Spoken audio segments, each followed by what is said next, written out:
Hello दोस्तों, नमस्कार। मैं आपका दोस्त सुमित गुसाई और आज की ब्लॉग की कर रहा हूँ शुरुआत। तो इन दोनों को सुबह सुबह पता नहीं क्या हो गया, मैं जैसे ही उठा ये लोग पंजा लड़ा रहे थे, आंसू और सोना। तो सोना ने फाइनली आंसू को हरा दिया है और आंसू फिर भी खुश हो गए। देखो जंपिंग कर रहा है कि मैं हार गया भाभी से। उसके बाद जी भाई साहब आ चुके हैं आयुष भंडारी, और आयुष भंडारी को देख के कुत्ता हमारा खुश हो चुका है। और सोना भी कहीं जा रही थी, संगी पता नहीं क्या ढूंढ रही वहाँ। तो आंसू पहले अपनी बॉडी लग गया देखने, और दूसरा आंसू उसको समझा रहा है कि इसको मैं जिम ले जाऊंगा, ऐसा करूंगा वैसा करूंगा। तो सोना बोली मैं चलती हूँ। तो मैं रगबग हो चुका था कि कौन कहाँ जा रहा है। तो सोना बोली ओके। तो आयुष ले जा रहा है फाइनली सोना को, और ये जा रहे हैं कहीं घूमने।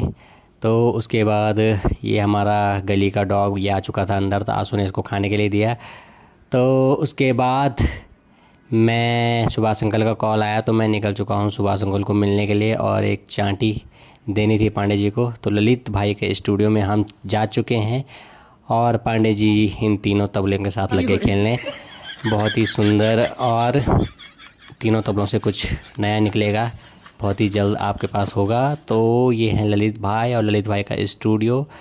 ललित भाई बहुत ही अच्छे रिकॉर्डिस्ट हैं और सिंगर हैं। तो ये है ललित भाई का बच्चा जो कि मेरे तबले की चांटी में नाचा नहीं, मेरी घोर बेइज्जती हो चुकी है।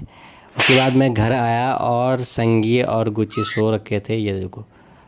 तो अचानक मैं आया तो उठ गए ये लोग। और उसके बाद मैंने कहा संगी खाना दो, तो खाना आ चुका है, आलू की झोल, भात और आंसू के साथ। ये देखो डांस, ये होता है डांस बढ़िया खाते समय भी।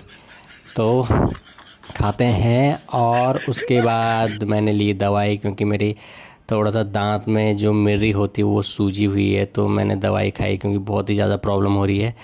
और दवाई खा के नहीं होगा तो दारू पी लेंगे पर इसको सही करना है किसी भी हालत में, मजाक कर रहा हूँ, दवाई से ही सही होगा। उसके बाद मैं जा रहा था बदानी जी के यहाँ, तो ये गुच्ची मेरे साथ जा रहा था आंसू ने पकड़ दिया इसे, और मैं निकल चुका हूँ बदान जी के लिए। तो अचानक ध्यान आया कि गेट खुला छोड़ गया, तब तक संगी आ चुकी थी गेट के लिए। तो मैंने संगी को बोला कुछ गाना करना है हमने, तो उसको बोला मैंने कि तैयार रखना गाना, मैं आ रहा हूँ अभी। तो संगी फाइनली लगा चुकी है गेट, और मैं निकल चुका हूँ ठंडी वादियों में। ठंडी तो नहीं है, एसी के चक्कर में ठंडा हो रहा है। तो फ़िलहाल ठीक ठाक ही है मौसम। तो उसके बाद मैं रास्ते में निकला, तो रास्ते में एक आंटी जी ये पेड़ काट रही थी और पूरा रास्ते में गिरा रखा देखो इन्होंने। तो फिर भी मैंने इसी के ऊपर चढ़ा दी सीधे गाड़ी, और निकल चुका हूँ मैं आगे के लिए। तो आगे आधे ने बदानी जी लगे हुए थे काम पर और फ़ोन पे बात भी कर रहे थे। तो मैं पहुँच चुका हूँ। उसके बाद वहाँ से मैं आ चुका हूँ